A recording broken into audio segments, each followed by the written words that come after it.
My brothers and sisters, this is a little bit interesting, but I took some slight, interest in actually listening to this because given what exactly is happening today in the world, and given also what exactly is happening in America right now, votes, Americans are going through an election, and you look at the whole world is like actually centered on America. They are focusing on what America, what exactly is going on in America relative to the elections that they have. And all of us will agree that America right now is a multi-racial country. It's a country that is full of different racial ethnicity and background. And I came to focus on one of the analysis that was actually done by this Sky News about a setup of I didn't know that we have this Arab, citizens, Arab Americans, I didn't know that they're there, but now when the elections came in, that's when I ended up realizing there are also Arab Americans there, and they are also participating in these elections. It was very interesting to note what exactly is happening. And you look at this, you will be actually shocked on what exactly is happening right now in the US. And without further ado, please let me invite you just to watch this clip. Please welcome. He's a straight shooter, I'm a straight shooter. He might not be the answer. Well, I don't think there's anything worse than what's happening now.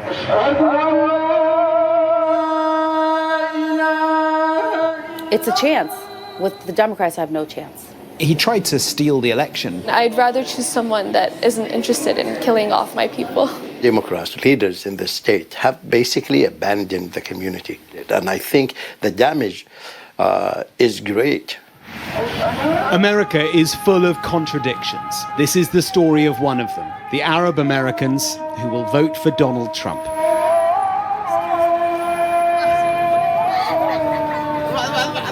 It is at a high school in Michigan, on the edge of Detroit, within the all-American experience, that you find the views that may help shape the future here.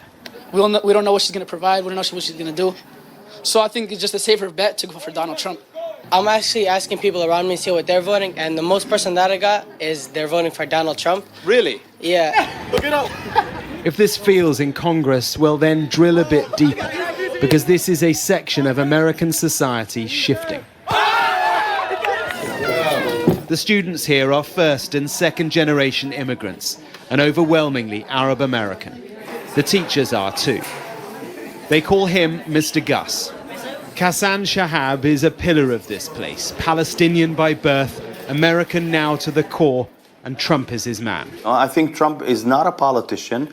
He is just a regular person. It happens that he's a billionaire or a millionaire, whatever it is, but he has morals. I'm a conservative. All Middle Eastern people are conservative. Christians and Muslims, we are conservative people. In his last presidency, many would see him as trampling on Palestinian rights, on aspirations. He moved the Israeli embassy to Jerusalem. He hasn't endorsed an arms embargo.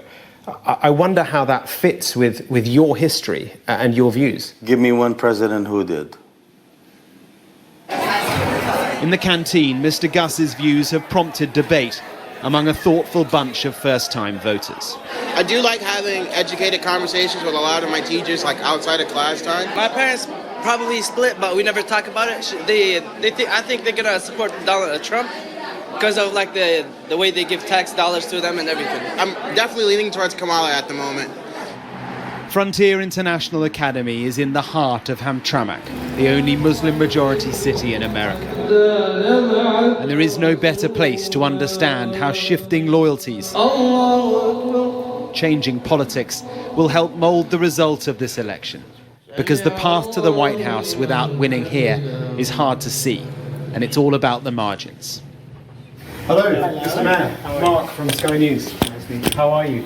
Amir Ghalib is the Democratic Party mayor here. His office is a reflection of his political roots.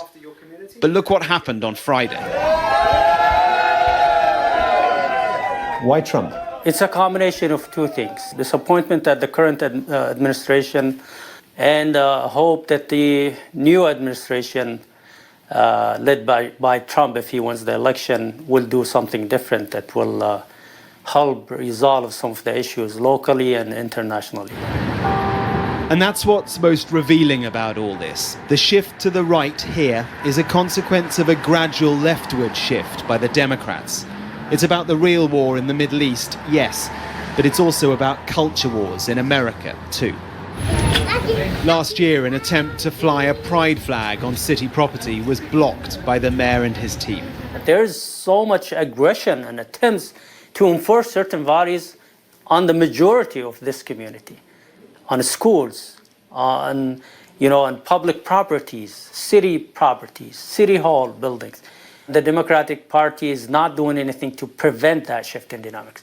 No one from Team Harris has reached out to you? No. Does that surprise you? It does. They think I'm a fake Democrat. They just think of us as numbers in their pocket during the elections. But do you not think that Donald Trump just sees you as a number in his pocket? Donald Trump, listen, I requested if he wants our support, I want to meet him personally. And he came. And he came. And he listened to me. Drive west out of Hamtramck through the Detroit suburbs and you'll reach Dearborn. About half the population here is Arab American, most of them from Lebanon. It's wealthier here. The dynamics are different. More progressive, yes, and yet coffee with local political activist Samra Lukman should alarm the Harris campaign. 2016, how did you vote? I voted for Hillary Clinton. 2020? I wrote in Bernie Sanders' name in the general. And 2024? I'm voting for Trump. Wow. Policy-wise, I don't like any of the Republican policies, to be frank, at all. I don't think I agree with a single thing. Yet you'll still vote for him? I will still vote for him because one thing I hate more than all those other policies is genocide. There is no other issue to me of importance or of consequence. None. My children, I came home the day I met Trump and I gave my son a MAGA hat and I said, I guess we're there. And he said, ew. His first words to me were, ew. I said, but Baba, he said he's gonna stop the war. And he said, okay, that's it. Give me that hat. We're voting for Trump. And that's the sentiment, not just of an 8-year-old, but of an entire community. If you're gonna stop the war, even if I don't like you, I'm on your team.